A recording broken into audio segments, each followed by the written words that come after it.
Bismillahirrahmanirrahim. Assalamualaikum warahmatullahi wabarakatuh.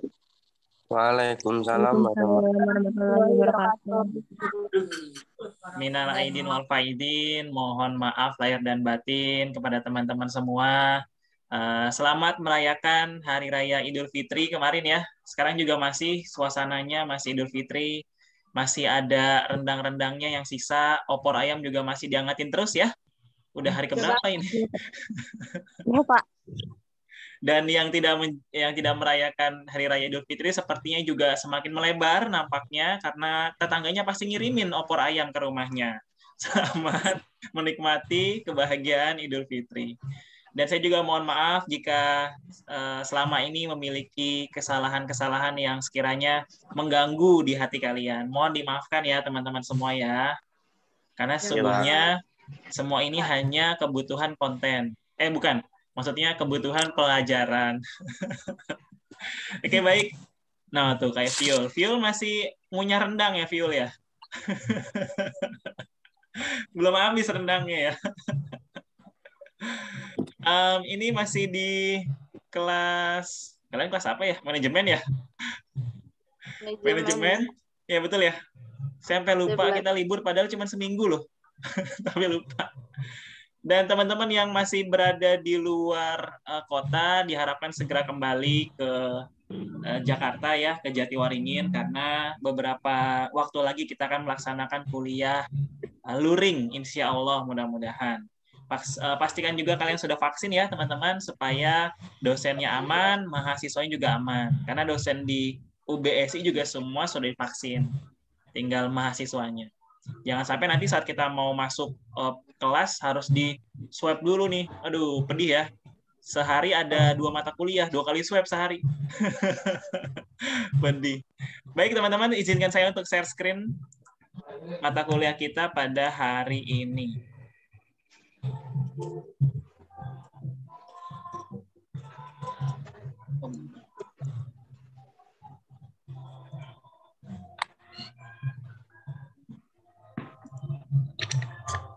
Sebentar.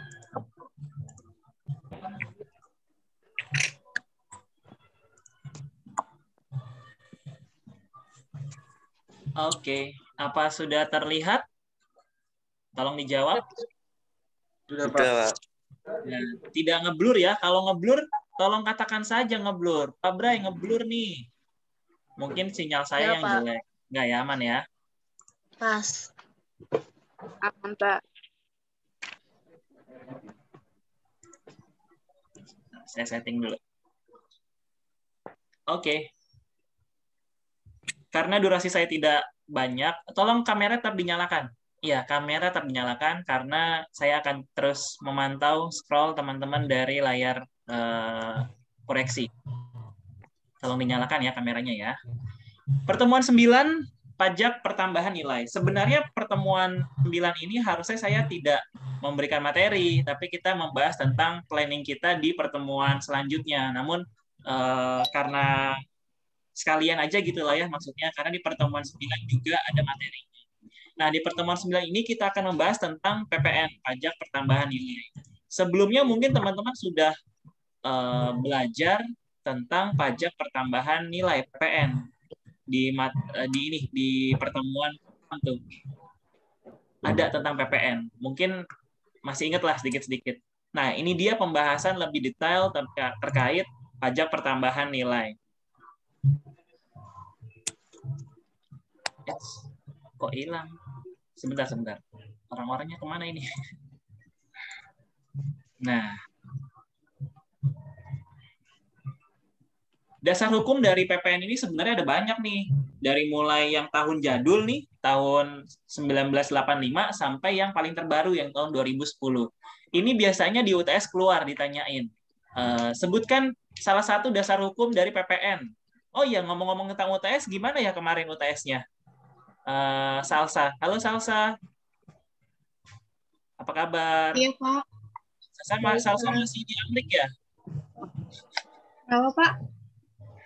Salsa gimana kabarnya? Mana nih Salsa? Baik, Pak. Tiba-tiba. Kemarin gimana UTS-nya? Lancar, Pak. Lancar ya? Iya. Dapat nilai berapa, Salsa? Kalau Lupa. nggak salah 8, Pak. Kalau nggak 8, 7. Lumayan lah ya. Bisa buat modal untuk mendapatkan grade A nanti nih di pasca UAS.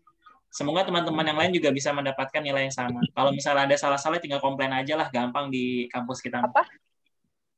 Kenapa? Rinanya tuh apa? Lanjut ya. PPN itu apa sih sebenarnya? PPN merupakan pajak pertambahan nilai atau kita sebut dengan VAT, Value Added Tax.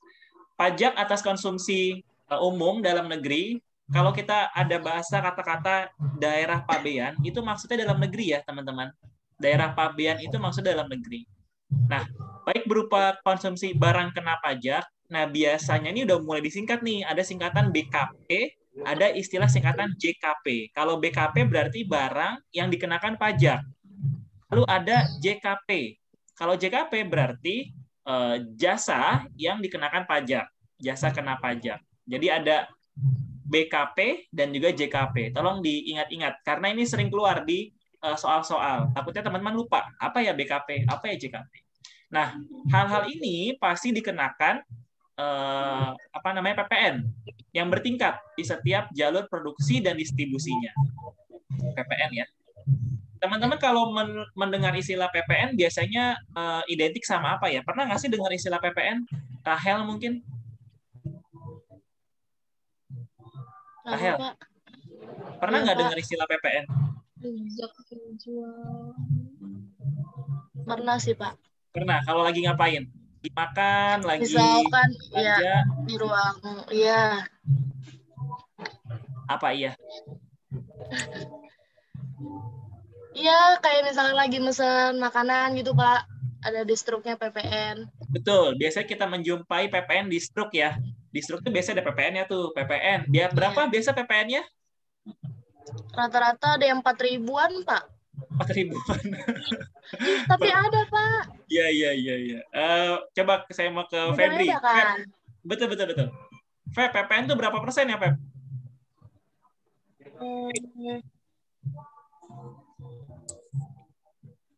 Tetot. Nisa, PPN berapa persen, Nisa? Nisa, Salsa. Saya ingatnya Nisa. Salsa, PPN itu berapa persen ya? 10%.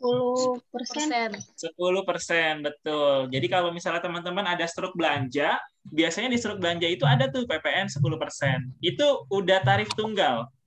Dia tidak bisa diganggu-gugat lagi. Jadi kalau ada yang nanya, berapa sih tarif PPN? Ya 10%. Namun ada juga beberapa tarif PPN yang tidak 10%. Nah, kita bahas di sini. Karakteristik PPN. Ini lebih ya bolehlah kita bahas sedikit lah. PPN merupakan pajak objektif. Apa maksudnya? Berarti ya atas barang tersebut atau atas jasa tersebut. Jadi ada objeknya baru kena pajak. Kalau nggak ada objeknya nggak kena pajak. Misal makanan kan ada makanannya ya berarti kena pajak. Yang nomor 2, PPN merupakan pajak tidak langsung. Ya betul, nggak langsung jadinya. Karena karakteristik ini memberikan konsekuensi bahwa antara pemikul beban pajak dengan penanggung jawab atas pembayaran pajak ke kas negara berada di pihak yang berbeda. Nggak sama, jadinya nggak langsung. Seperti itu.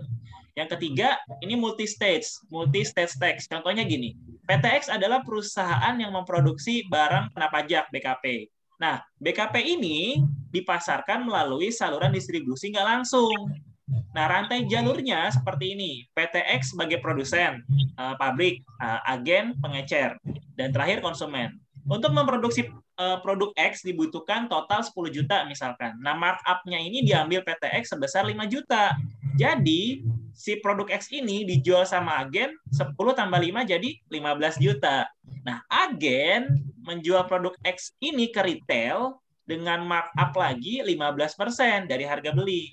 Sedangkan retail mengambil keuntungan sebesar 10%. Jadi itu ada alurnya gitu, dari mulai pabrik ke agen, ke retail, baru ke konsumen. Dan itu pasti mereka ngambil keuntungan. Makanya kalau misalnya kalian ngelihat promo gitu ya, diskon atau harga pabrik, itu udah berarti harga paling awal, harga paling murah. Misal sepatu apa kalian mau beli ya biasanya? Sepatu bata di pabrik harganya 7.000, tapi agen ngejualnya 10.000. Nah, pengecer jualnya 12.000. Nah, seperti itu. Jadi ada beberapa tingkatan tahapan. Kalau di PPN ditanya biasanya, berapa total PPN yang dipungut untuk produk X? Biasanya seperti itu. Berapa totalnya nih? Dari mulai dari mulai si pabrik, si agen, si pengecer, totalnya berapa? Karena setiap kali dia ngejual, pasti ada PPN. Seperti itu ya karakteristiknya ya, yang disebut dengan bertingkat. Ini sudah, kita lewat saja, kita langsung ke poinnya. Nah, mekanismenya seperti apa pengenaan PPN? Pertama, setiap pengusaha kena pajak. Nah, ini juga nih harus dihafalkan nih. PKP, pengusaha kena pajak. Menyerahkan BKP, barang kena pajak, atau JKP, jasa kena pajak, diwajibkan membuat faktur pajak untuk memungut pajak yang terutang. Dinamakan pajak keluaran. Harus ada faktur pajaknya kalau mau membuat atau mau mengenakan biaya PPN. Nah, pada saat PKP ini membeli BKP atau menerima JKP yang terutang, ya makanya dinamakan pajak masukan. Jadi nanti nih minggu depan lah ya, minggu depan kita akan bahas tentang pajak keluaran dan pajak masukan. Kalau di sini teman-teman kurang paham, nggak masalah, karena di minggu depan saya akan bahas detail tentang apa itu pajak masukan dan pajak keluaran dalam PPN. Oke? Nah, kalau pajak masukan dikreditkan dengan pajak keluaran sesuai dengan ketentuan yang berlaku pada akhir masa pajak. Nah, biasanya itu pajak masukan bisa dikreditkan dengan pajak keluaran. Apa itu istilah dikreditkan? Minggu depan saya bahas. Setiap PKP diwajibkan untuk melaporkan pemungutan dan pembayaran pajak terutang kepada Kepala KPP. KPP apa? Salwa. KPP apa KPP?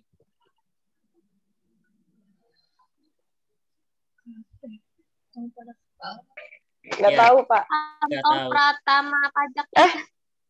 Betul. Kantor Pajak Pratama. Udah pertemuan 9 ini. Kepala KPP, Kepala Kantor Pajak Pratama setempat. Selambat-lambatnya tanggal 20 setelah akhir masa pajak. Oke. Nah, ada yang disebut dengan BKP, barang kena pajak. Apa itu barang kena pajak? Ya, kalau barang kena pajak, berarti barang-barang yang dikenakan pajak PPN. Sesuai dengan Undang-Undang PPN Pasal 1 Angka 2, yang dimaksud dengan barang adalah barang berwujud. Ya, pasti barang lah ya, ada bentukannya gitu. Yang menurut sifat atau hukumnya dapat berupa barang bergerak atau barang tidak bergerak, dan barang tidak berwujud yang dikenakan pajak berdasarkan undang-undang. Barang bergerak itu apa ya contohnya ya? David. Barang bergerak itu apa, Fit?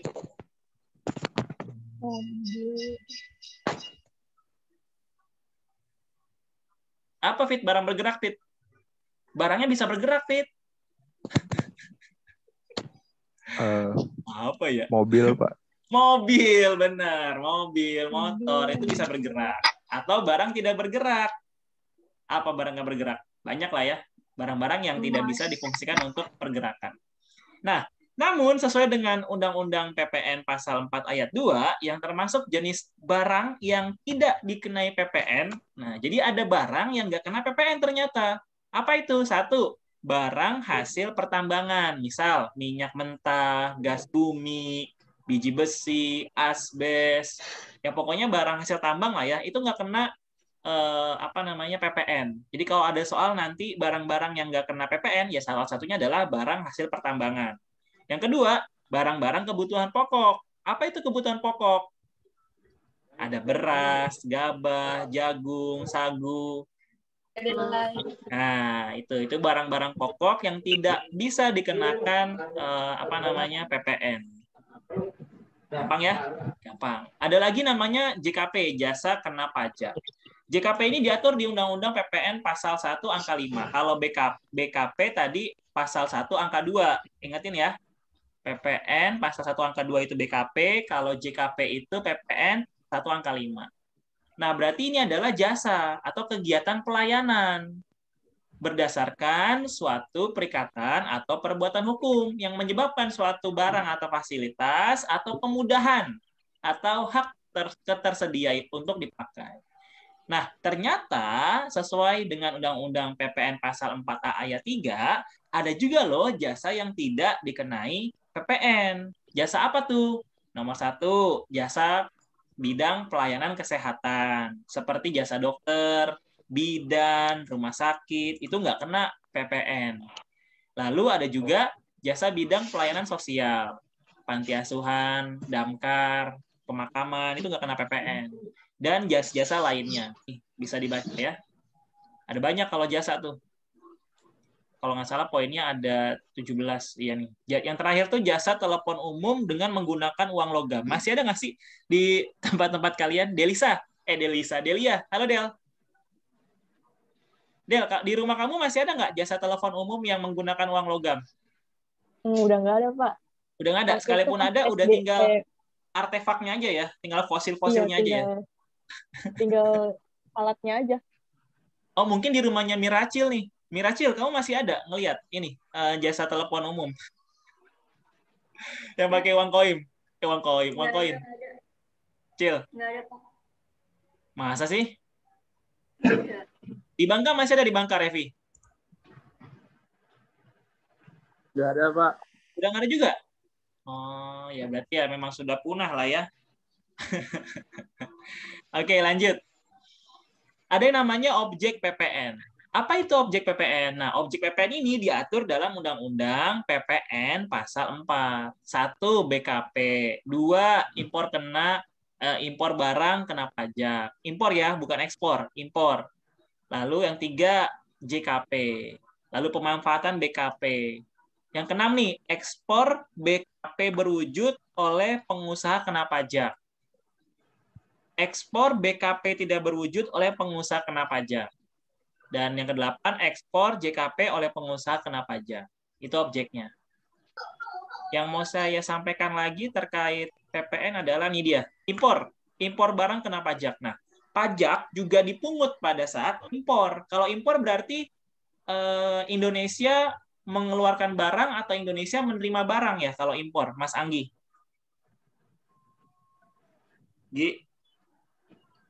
Kalau impor tuh berarti barang masuk ke Indonesia atau barang keluar dari Indonesia ya, Gi? Barang keluar dari Indonesia, Pak. Apa? Barang keluar dari Indonesia. Barang keluar dari Indonesia namanya impor. Betul begitu, Ekspor, Nur Fajrina. Ekspor. Oh, Ekspor itu, Pak. Yang saya tanyakan Ya. impor. Yang impor jadi masuk. Nah, betul. Pajak yang dipungut pada saat impor BKP. Berarti saat ada barang-barang impor yang masuk ke dalam negara kita, dikenakan juga pajak. Yang itu biasanya dilakukan oleh Dirjen Bea dan Cukai. Itu biasanya tuh. Dan pemungutannya dilakukan melalui Dirjen Bea dan Cukai. Kita langsung ke hitung-hitungannya ya. Ini bisa dibaca lah sendiri. Ini dia nih. Dasar pengenaan pajak. Kita langsung fokus ke dasar pengenaan pajak. Ada undang-undangnya pasal 1 ayat 17 dan juga pasal 1 ayat 18. Kalau pasal 1 ayat 17 yang dimaksud dengan DPP, disingkat lagi nih, DPP, dasar pengenaan pajak adalah jumlah harga jual, ingetin, harga jual, penggantian, nilai impor, nilai ekspor, atau nilai lain yang dipakai sebagai dasar untuk menghitung pajak. Itu disebut dengan DPP. Dasar pengenaan pajak. Ada juga PPN pasal 1 ayat 18 yang dimaksud dengan harga jual, turunannya nih ya. Harga jual adalah uang, termasuk semua biaya yang diminta.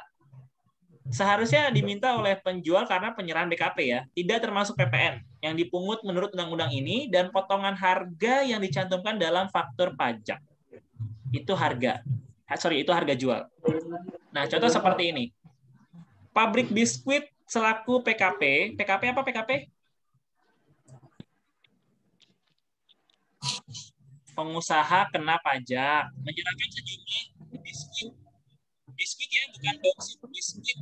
Fungsinya kepada pedagang besar dengan harga jual seluruhnya 100 juta. Atas penyerahan ini terutang PPN sebesar 10%.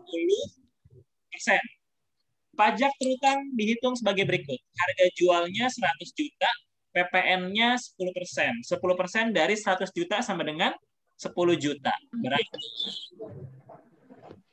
harga jualnya, DPP-nya 110 juta. Ditambahkan saja. Ini juga sama. Kalau ini berdasarkan penggantian nih, penggantian. Jadi DPP itu ya diartikan juga sebagai penggantian. Di paling bawah ada kata-kata penggantian, hasil pertambahan dari jasa kebersihan, ditambah premi asuransinya, ditambah honor petugasnya, sama dengan penggantian 20.500.000. Itulah DPP-nya. Ini menurut Undang-Undang Pasal 1 Ayat 19. Kalau yang Pasal 1 Ayat 20 berhubungan dengan nilai impor, contoh seperti ini. PTX mengimpor barang A yang memiliki harga dalam CIF, CIF ini harga impor ya, CIF harga impor, sebesar 25.000 US dollar. Dan berdasarkan buku tarif bea masuk dari bea dan cukai, dikenakan bea masuknya itu 25%. Kursnya kita anggap 12.000, perhitungan PPN yang terutang atas barang impor seperti apa jadinya? Ini dia. Harga CIF-nya 25.000 dolar US, bea masuknya 25%, kursnya 12.000 rupiah. Karena impor, berarti kan kita harus dulu ya kursnya ya. 25.000 dolar tadi kita rubah ke dalam kursnya yang berlaku, berarti 25.000 dikali 12.000 sama dengan di sini tulisannya 300 juta. Bea masuknya 25% dikali 300 juta. CIF-nya dalam rupiah sama dengan 75 juta. Maka nilai impornya berarti 375 juta. PPN-nya berapa? Ya, PPN-nya berarti 10% dari nilai impor. Sama dengan 37,5 juta. Jadi harus dihitung dulu. CIF-nya dimasukkan ke dalam rupiah, lalu bea masuknya dikalikan dengan nilai CIF. Bisalah kita ambil nilai impornya sebesar 375 juta, tinggal dikalikan PPN 10%. Hasilnya 37,5 juta. Gampang ya? Nah, ada juga yang dimaksud dengan nilai ekspor. Kalau nilai ekspor, ya berarti ya berupa uang, termasuk semua biaya yang diminta oleh eksportir maksudnya. Ini nilai ekspor. Undang-Undang PPN Pasal 1 Ayat 26. Hafalkan. Tadi yang impor berapa ayatnya? Tadi yang penggantian berapa ayatnya? Harus hafal nih. Tarif PPN itu adalah tarif tunggal, 10%. Namun, ada kondisi-kondisi tertentu yang membuat PPN ini tidak 10%. Contoh di ayat 2. PPN Pasal 7 ayat 2, tarif PPN ini sebesar 0%. Diterapkan untuk siapa? Untuk ekspor BKP berwujud, BKP tidak berwujud, dan ekspor JKP. Kenapa sih ekspor PPN-nya 0%? Ada yang tahu? Mana yang tahu? Siapa yang tahu nih? Ada yang mau ngomong? Kenapa kalau ekspor PPN-nya 0%?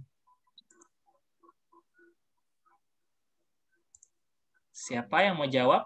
Ngantuk ya, Cil?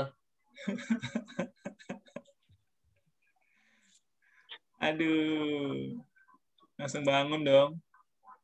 Ini pada kemana ini? Salwa, Rafli, pada kemana sih? Fahria, dinding semua yang dilihatin.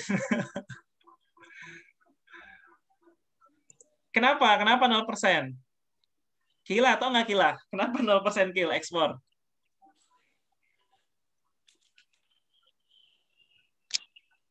Nggak tahu, Pak. Tahu. Mas Kesa, kesadaran? Kenapa ya? Ekspor kok 0% ya? Ini penting loh buat kalian ketahui. Salsa mungkin bisa jawab. Kenapa, Sah? Nggak tahu, Pak. Nggak tahu. Salsa, kamu tahu, nak? Nggak tahu. Oke. Kenapa PPN untuk ekspor ini 0% di pasal 7 ayat 2 ini? Karena untuk memacu semangat para pengusaha-pengusaha lokal yang bisa mengekspor barang-barangnya ke luar negeri. Jadi ini adalah kebijakan salah satu kebijakan pemerintah untuk mendorong pengusaha-pengusaha Indonesia bisa ekspor tanpa kena biaya yang berlebihan. Ya dong, kalau misalkan dia mau ekspor tapi ada pajaknya 10%, misal harga ekspor itu kan mahal ya, biasanya bisa ratusan juta. Contohlah 300 juta seperti tadi. Saya mau ekspor total barang saya 300 juta nih. Anyaman bambu misalkan, anyaman bambu tampah. Tampah itu kalau di Amerika dijual 4 juta ya. Viral tuh kemarin tuh. Tampah yang buat ngayak beras. 4 juta harganya. Nah, kalau kita jual tampah itu 300 juta total barang, dikenakan pajak 10%, maka kan kita harus bayar 30 juta. Ya dong? 30 juta buat negara. Harusnya 30 juta itu bisa buat biaya yang lain, malah buat yang pajak ini. Maka dari itu pemerintah memberikan kebijakan untuk yang ekspor PPN-nya 0%. Ini kebijakan pemerintah. Kalau impor ya kena 10%. You mau masuk barang ke Indonesia ya sini bayar pajak. Itulah kenapa barang-barang impor mahal-mahal. Ya, barang-barang impor tuh mahal-mahal karena kena pajak, pajaknya gede. Besar banget. Lanjut. Ada lagi namanya tarif PPNBM. Nah, kalau tarif PPNBM ini pajak pertambahan nilai barang mewah. Barang mewah tuh yang dipunyai sama Raffi Ahmad, mobil, sport, punya apa lagi sih Raffi Ahmad tuh mobilnya? Bagus-bagus lah mobilnya, yang mewah-mewah. Nah, tarif PPNBM ditetapkan paling rendah 10% dan paling tinggi 200%. Ini menjadi PR teman-teman semua di minggu depan. Cari tahu tarif PPNBM yang ditetapkan paling rendah 10% ini barang yang seperti apa? Catat ya PR-nya ya. Dan yang paling tinggi 200% ini barang yang seperti apa? Kalau tahu mereknya, sebutin mereknya. Oke? Minggu depan saya tagih pertanyaan ini nih. Tarif PPNBM ditetapkan paling rendah 10% untuk barang yang seperti apa? Pasti barang mewah. Maksudnya apa? Mobil kah? Mobil yang harga berapa gitu maksudnya. Mereknya apa? Dan kalau yang 200% ini apa? Cari ya. Silahkan. Lalu ayat 2-nya, ekspor BKP yang tergolong mewah dikenai pajak tarif 0%. Nah, ini hebat juga nih. Indonesia punya barang mewah apa sih? Mobil kita bisa bikin mobil nggak? Belum ya?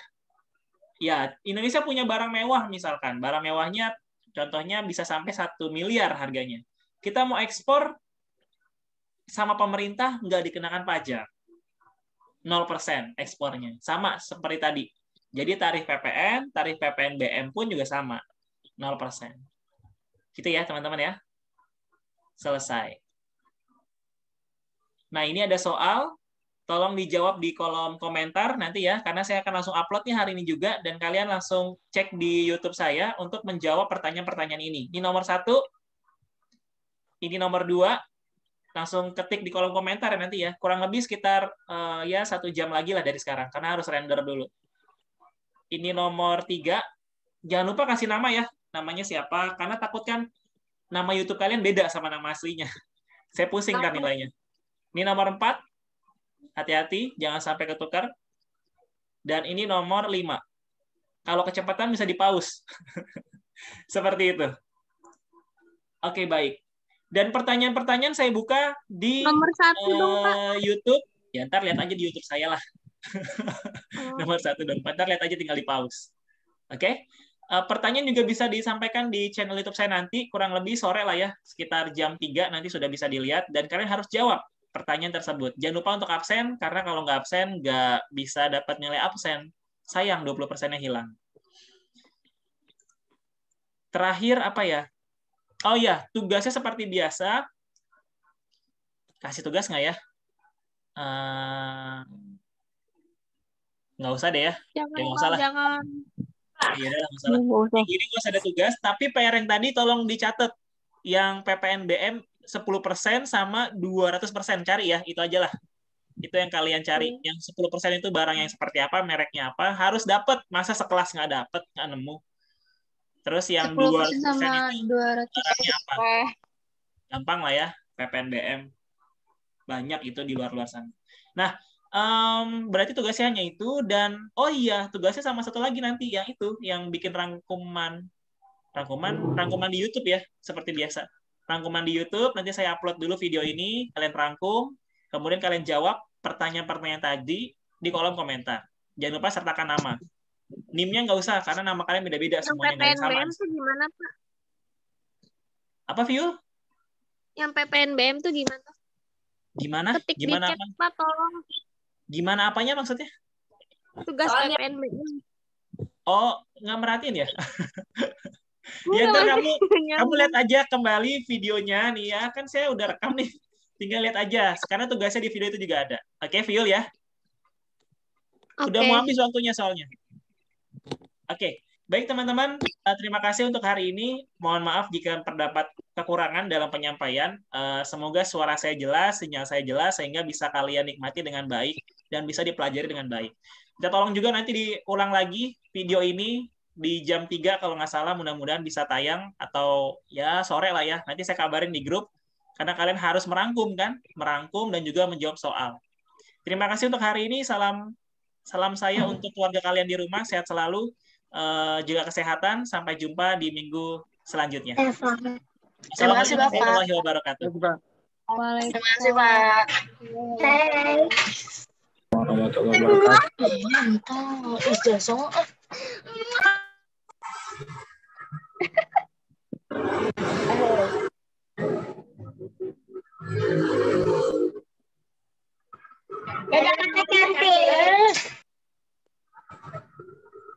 Siapa yang cantik, Rahel?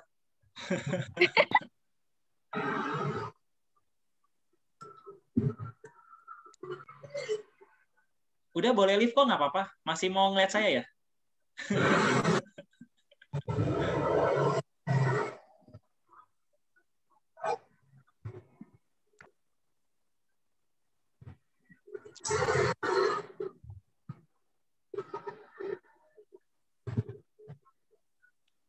Kila, bangun Kila. Udah selesai acaranya Kila. Kayak tidur nih Kila nih. Oh, udah nggak lebaran kemana-mana, Pak? Enggak, mau main ke rumah saya. Boleh sini, mampir. Saya Sherlock ntar. THR habis, Pak. Ya, sudah ya.